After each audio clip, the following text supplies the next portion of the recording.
Hello, I'm Rachel Porter, and in this Awaken Learning video, we're going to take a look at how you can find your students' scores and track their Lexile growth in Achieve3000. Let's start with finding their scores to the activity questions that they ask for reading comprehension, and also how you would find their writing responses to the thought question. As usual, we're going to go to our admin section. And this time we're going to open up student work. So if it's closed like that, just click on it to expand that section. Now both things I'm showing you in this video are going to be shown under My Lessons. First, let's take a look at the activities. These are the 8 questions that students are asked after they read the article to measure their comprehension of what they just read. So you will receive this screen for setting the parameters of the report we want to run. I'm going to have to select a school. You won't have to do that, but you can probably leave all of these just on their defaults. You certainly can adjust anything here that you want to customize the report the way you want it to be, but probably what you want to see is going to show up if you just leave everything on default. It's going to show you the last month's worth of articles that the students have done. So I'm going to view my report here. Give this just a minute to come up. Okay, now before I expand things, I'll bring this into view here. You'll see that I have all of my classes listed. You won't have nearly as long of a list here. And you'll see that next to each class I can look at some class average information, which might be really good for you to see too. So here's my class average first try and second try for each class. To open up and see the individual students and their articles and their scores, all I have to do is click on this little plus button. Now before I do that, I'm going to move my screen a little bit because I do want to protect the privacy of our students. So I'm just going to kind of move this so that you're not going to see their names when I open up one of these classes. Okay, so there I've expanded the class. And so you can see the titles of the articles here. When you see 2 of these together, remember that to the left of this is a column for the student's name. So these are 2 different students. And that would be obvious if you were actually looking at the full report here. So here's the article for a certain student, and here I can see that student's first try score and their second try score. I can see the date that they completed that article on. This little 1 next to this, and you'll see as we scroll down here, there's a 2. We may even have a 3. Those are little flags, and if we scroll all the way to the bottom of the report, it's going to explain to you what those flags mean. So here, number 1 means that that score was considered for Lexile adjustment. In other words, it's valid. If it gets a 2 or a 3, it means that the score was not considered valid for one reason or another. Either it was completed too quickly or too slowly. There's something showing that the student may not be taking that assessment very seriously, and so it's kind of just thrown out of the mix to make sure that our Lexile adjustments are as authentic as possible. Now let me go back. I want to show you one more thing here. If I click on the title of an article,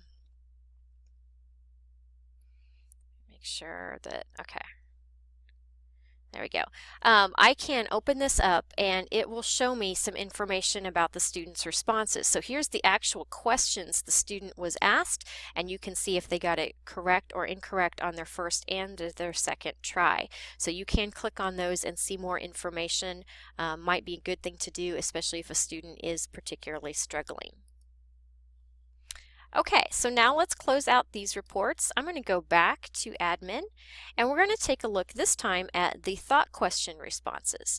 So again, I'm under student work. Again, I'm under My Lessons, but this time I'm going to go to thought questions.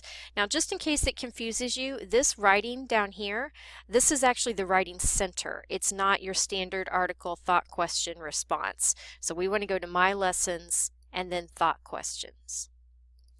Again, you can probably leave these parameters all on the default. And again, the report is coming up with all of my classes, and I can open them up to expand. So let me move that off the screen again.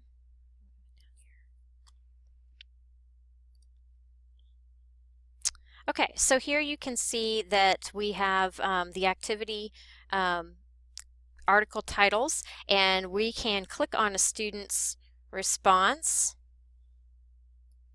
This time I can't get it all the way off the screen, so we'll just make sure I use my own child. So here you can see the activity and the Lexile level, and here is the student's response in this kind of peachish box right here. You can also bring up the list of what they were supposed to include in their answer. There's also a rubric that you could be using and you could bring up to reference as well. So you can put in a grade here or a number of points. You can give them an achievement if you'd like. You can learn a lot more about those just by kind of playing around. And you can insert some comments here, like if you want to give Anna some suggestions for how she could have improved this response, you can do that and have that sent to her through the Achieve email area. So you can save and close then and move on to the next students. Now, I always get this question. There is not currently an easy way to just go on to the next student.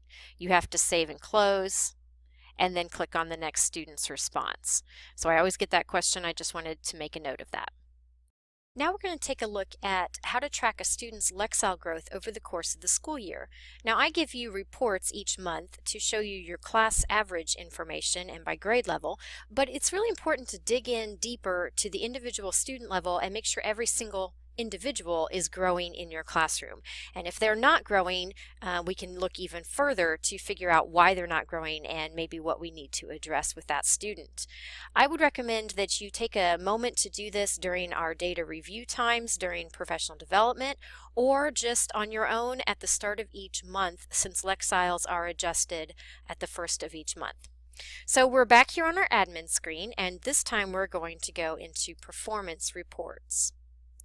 And we're going to want this report right here. How has Lexile performance changed over time? Once again, I'm going to select a school. You will not need to. And once again, you probably don't need to change any of the parameters here. Now this time, instead of only showing you the last month, it's going to take you all the way back to the start of that school year, which is probably what you want to be able to see the month-by-month progression of the student's Lexile score. So I'm going to click on View Report. Wait a minute for this to come up. Okay, again, it is showing us all of our classes that we have, and we can see some general information of the class. So here this is the information I use to make your reports. You can see your Lexile change from month to month for each class. So I'm going to again take this off the screen here before I open it up. Okay, so now that I'm expanding this, we can see the individual students' names are to the left off of your screen, of course, and then we can see grade levels, and we can see very important information on that student. So here in August is when they took that level set test, that pre-test. This right here is the date they took the test. A lot of teachers get mixed up by that. They think that's a score, like 8 out of 17, but it's actually August 17th. We'll take a look at this flag of 1 here in just a moment. Here we can see that it took this student an hour and 51 minutes. That's unusual. To do 30 items. I wonder if that student stayed logged in while they were actually not on their device or something. But here's the Lexile level that student was actually given at that time. Then at the end of August, you can see the adjustment was made on August 31st. The student had done 6 activities by that point in time, and here's what the Lexile was adjusted to. So we can take a look at these Lexile measures at the end of each month and see how that student is growing. Also over here at the end, we have a growth column that shows us the total growth from the level set test to current. So this student has grown 100 Lexile since that point in time. They've also completed 37 of those multiple choice activities, which should equate to 37 articles. So that's good information too if you ever see a student who only has a really low number here. So we can go down through this column and look at things like this that catch our attention. This student has actually dropped in Lexile since the start of the school year. This would be a student I would want to look further into and see if we can figure out why that student maybe is not growing. Now to that end, these little flags may be very important. So I'm going to go to the bottom of this report so we can see what those flags mean. See if I can make this big enough you can actually read it. Okay, so here a 1 means that it's potentially invalid for too fast, too slow, any of those particular reasons. And then you've got all these other flags too, so you can read each one of those and figure out what that means so that you can analyze how you can best help that student to grow from this point forward. There are lots more things that you can look up and run reports on in Achieve 3000, but we'll save that for our Level 2 course. For now, let's get those students started doing that 5-step literacy routine and making sure those Lexiles are growing. As always, reach out to me if there's any way I can help you.